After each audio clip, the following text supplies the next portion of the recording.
안녕하세요. 매일 아침 말씀 묵상에 오신 여러분들을 진심으로 환영합니다. 1월 6일 수요일 왕의 위임장 오늘의 말씀. 내가 또 주의 목소리를 들으니 주께서 이르시되 내가 누구를 보내며 누가 우리를 위하여 갈고 하시니 그때 내가 이르되 내가 여기 있나이다 나를 보내소서 하였더니. 생각할 문제. 이사야는 어떤 부르심을 받았는가? 하나님의 성전이 어떤 장소로 소개되는가? 주님은 오늘 어떤 일꾼들을 찾으시는가? 첫 번째, 이사야는 어떤 부르심을 받았는가? 교과에는 이렇게 소개합니다. 정결하게 된 직후에 이사야는 하나님이 보내시는 대변인이 되겠다고 응답했다.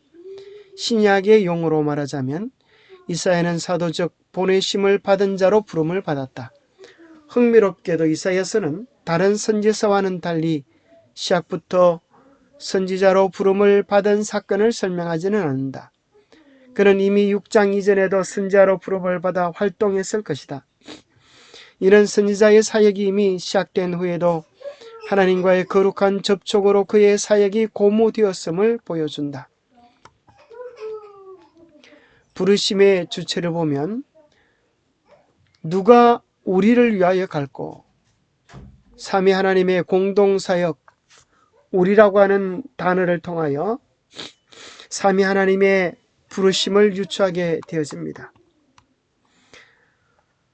이사야 6장 8절 누가 우리를 위하여 갈고, 또 인류를 창조하실 때도 우리의 형상을 따라 우리의 모양대로 우리가 사람을 만들고 삼위 하나님의 이름을 나타내듯이 세 번 우리라고 하는 이름이 의도적으로 반복됩니다. 창세기 3장 22절에도 선악을 아는 일에 우리 중 하나같이 되었으니, 바벨탑을 쌓을 때도 자 우리가 내려가서 거기서 그들의 언어를 혼잡하게 하여. 예레미야 30장 5절에도 여호와께서 이같이 말씀하시되 우리가 무서워 떠는 자의 소리를 들으니, 우리라고 하는 단어를 통하여 우리는 삼위 하나님께서 함께 사역하고 있는 것을 보게 됩니다. 하나님은 신약 성경에도 이렇게 삼위 하나님의 특성으로 묘사되어지고 있습니다. 우리에게 맡기신 대사명, 그러므로 너희는 가서 모든 민족을 제자로 삼아 아버지와 아들과 성령의 이름으로 침례를 베풀고, 여기도 똑같이 아버지와 아들 성령으로 표현하면서 삼위 하나님을 이야기하고, 또 바울이 고린도 교회에 보내는 편지 속의 문안 인사를 표현할 때 주 예수 그리스도의 은혜와 하나님의 사랑과 성령의 교통하심이 너희 무리와 함께 있을지어다 하면서 예수님, 하나님 성령님을 묘사해 주고 있습니다. 하나님은 오늘 우리를 어떤 일로 부르시는가? 부르시면은 두 단계가 있습니다. 첫 번째는 구원을 위하여 부르십니다. 누구든지 주 이름을 부르는 자는 구원을 받으리라. 로마서 10장 13절에 나오는 말씀은 구약의 요엘서 2장 32절을 인용한 말씀입니다. 요엘서 2장 32절에 보면 누구든지 여호와의 이름을 부르는 자는 구원을 얻으리라. 고로 우리는 구약의 여호와로 표현되어진 그분이 신약에는 주로 묘사되었음을 발견하게 됩니다. 그런데 여러분들은 이런 질문을 받아보신 적 있습니까? 신약 성경에 여호와라고 하는 단어가 몇 번 나올까? 신약 성경에 몇 번 나올까요? 죄송하지만 한 번도 나오지 않습니다. 왜냐하면 여호와라고 하는 이름이 다 주로 바뀌었기 때문입니다. 예수라는 이름의 뜻도 우리를 구원하시는 여호와이십니다. 우리를 구원하시는 여호와. 바로 예수님이 아들 여호와이신 것입니다. 그래서 우리는 여호와 정인들의 무지한 속임수에 넘어갈 필요가 없습니다. 하나님께서 우리를 부르실 때도 우리라고 하시고, 또 교회에서 문안 인사를 나눌 때도 아버지와 아들 성령에 나오고, 또 여기 로마서 10장과 요엘서 2장을 비교해 보면서 예수님이 바로 여호와 하나님임을 확증하게 됩니다. 예수님이 첫 번째는 우리를 구원하기 위하여 부르셨습니다. 죄 가운데서 죽을 수밖에 없는 우리를 구원하기 위하여 누구든지 주 이름을 부르는 자는 구원을 받도록 그렇게 초청하시는 것입니다. 우리가 구원받은 하나님의 자녀가 되면 이 놀라운 복음을 우리가 가슴에 안고 세상으로 파송을 받습니다. 그러므로 우리는 가서 모든 민족을 제자로 삼아 아버지와 아들과 성령의 이름으로 침례를 베풀고 내가 너에게 분부한 모든 것을 가르쳐 지키기라고 말씀합니다. 우리는 구원을 위하여 부름을 받았고 구원받은 자가 되었다고 하면 이제는 사명을 위하여 다시 파송되어야 합니다. 우리는 때로 멀리 가는 선교사가 아닐지라도 우리의 삶의 현장에서 우리의 가족들에게 이웃들에게 복음을 전하는 위대한 부름을 받았습니다. 하늘 온 우주를 통치하시는 왕은 우리 모두에게 마치 이사야가 받았던 거룩한 위임장처럼 우리 모두를 하늘 복음 전파자로 부르고 계십니다. 두 번째, 하나님의 성전은 어떠한 장소로 소개되는가? 성전은 하나님의 큰 능력으로 진동하는 곳일 뿐 아니라 우리같이 연약하고 누추한 사람들이 찾는 피난처이기도 하다. 하나님은 우리의 대제사장이신 그리스도를 통해서 우리를 구하기 위해 일하신다. 우리는 그러한 사실을 알기에 안심할 수 있다. 요한은 그리스도께서 일찍 죽임을 당한 어린 양으로 나타나신 것을 보았다. 이것은 아름다운 장면이 아니었다. 그러한 묘사는 그리스도께서는 죽은 자 가운데서 부활하시고 하늘로 승천하셨으나 계속해서 십자가의 사건을 짊어지고 계심을 말해준다. 그분은 자신의 제단에서 모든 사람을 자신에게로 이끌기 위해 여전히 들리고 계신다. 성소는 우리의 피난처, 우리를 구원하기 위한 하나님의 생명의 장소인 것입니다. 또 성소는 하나님께 나아가는 은혜의 보좌가 되어지고 또 성소는 우리를 구원하신 하나님을 마음껏 예배하는 예배의 공간이 됩니다. 그러므로 우리는 긍휼하심을 받고 때를 따라 돕는 은혜를 얻기 위하여 은혜의 보좌 앞에 담대히 나아갈 것입니다. 물론 우리는 이 말씀을 읽고 어디서나 하나님께 나아가며 우리 안에 계시는 성령의 지도를 따라 도움을 받습니다. 그럼에도 우리는 성전에서 세상을 초월하시는 하나님의 거룩함과 위대함을 마주할 필요가 있습니다. 간절한 마음으로 들어가는 예배의 공간에서 우리는 이 땅으로부터 보좌를 향해 활짝 열려있는 넓은 통로를 볼 수 있습니다. 그리고 모든 문제 위에 계시는 하나님을 만나며 우리가 이 땅에서 살아야 하는 이유와 목적을 깨닫게 됩니다. 하나님의 성전은 어떠한 장소입니까? 은혜의 강물이 넘치는 곳입니다. 터가 무너지면 의인이 무엇을 하랴? 여호와께서는 그의 성전에 계시고 여호와의 보좌는 하늘에 있으며 그의 눈이 인생을 통촉하시고 그의 안목이 그들을 감찰하시는도다. 터가 무너지면 예루살렘의 성전이 무너질 때 여호와께서는 그의 성전에 계시고 여호와의 보좌는 하늘에 있기 때문에 우리의 눈을 들어서 하늘의 성전을 바라보라고 하시는 것입니다. 세상에서의 의의 터가 무너질 때 하늘 성전에 계시는 여호와께 나아가라고 하는 말씀입니다. 거기는 살아계신 여호와 하나님의 생명이 넉넉히 공급받을 수 있는 은혜가 있습니다. 생명강이 거기서 흘러나오는 것입니다. 강 좌우 가에는 각종 먹을 과실나무가 자라서 그 잎들이 시들지 아니하며 열매가 끊이지 아니하고 달마다 새 열매를 맺으리니 그 물이 성소를 통하여 나옵니다.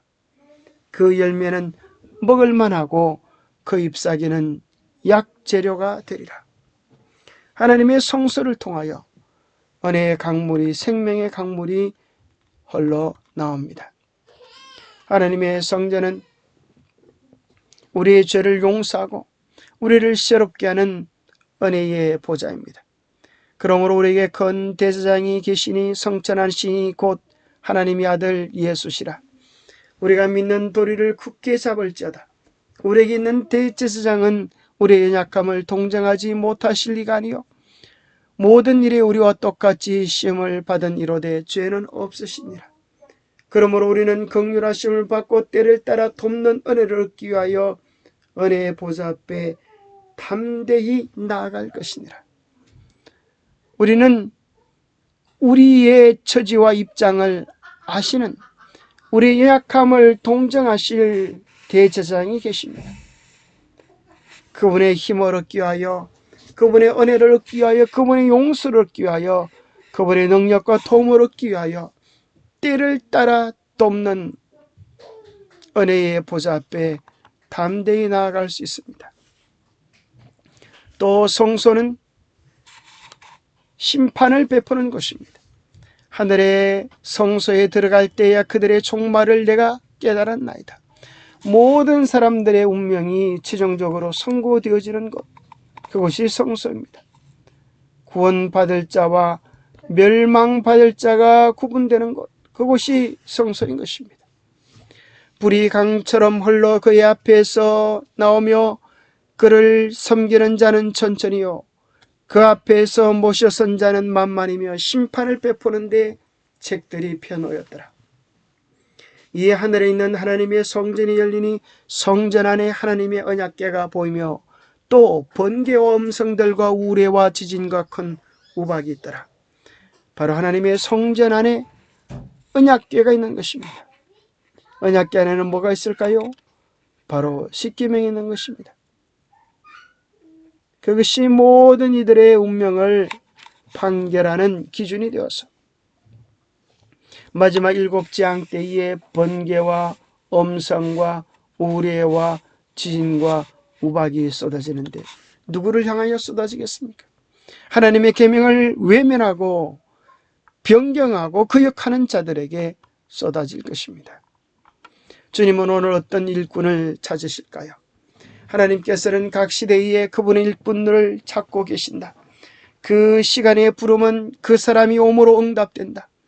그리하여 거룩한 음성이 내가 누구를 보내면 누가 우리를 위하여 갈까 하고 외칠 때에 내가 여기 있나이다.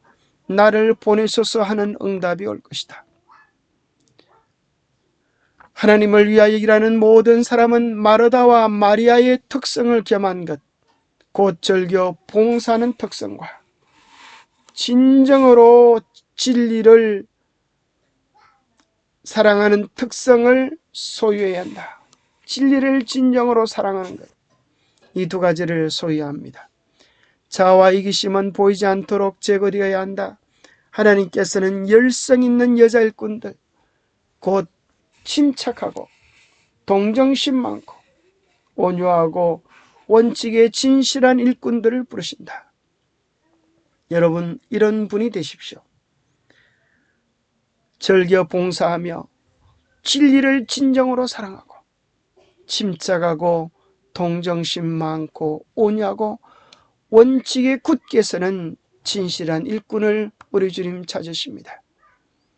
하나님의 부르심에 양순하게 응하는 겸손하고 유능한 일꾼은 하나님의 도움을 반드시 받게 될 것이다. 매우 크고 거룩한 책임을 느끼는 것은 그 자체가 품성을 향상시키는 것이다. 오늘 우리가 중임을 맡았습니까? 아니면 오늘 내가 맡은 이 책임이 어떠하든지 우리가 그 일에 대하여 깊은 책임감을 느끼고 기도하고 감당하도록 능력을 구할 때에 우리의 품성이 변화되어지고 향상되어지는 복을 얻게 될 것입니다. 그것은 최고의 정신적 특성을 활용하도록 요구하며 그 특성은 계속적으로 활용함으로써 정신과 마음은 튼튼하고 순결해집니다.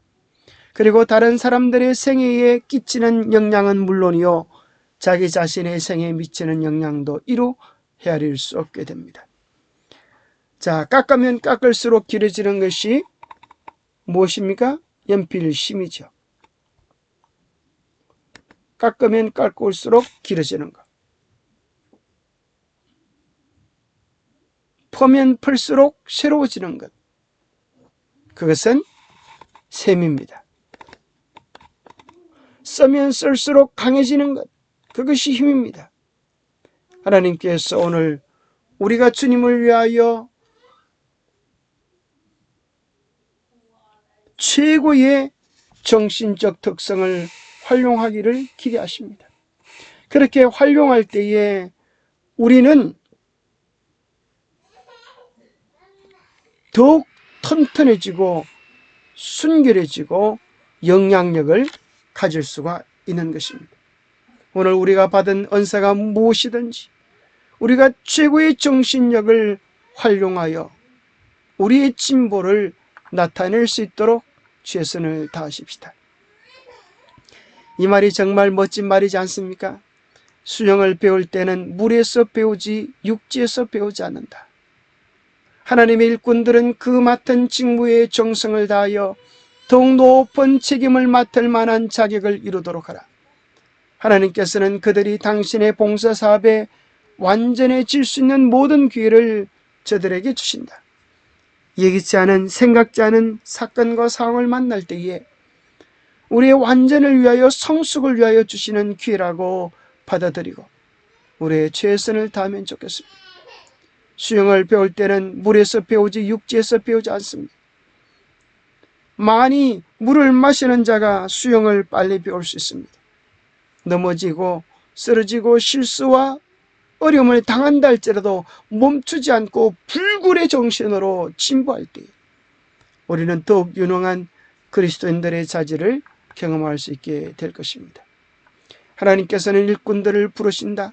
그러나 주님께서는 자원해서 자신의 의지를 당신의 뜻에 복종시키고 예수님께서 가르치신 그대로의 진리를 가르치는 사람들을 원하신다.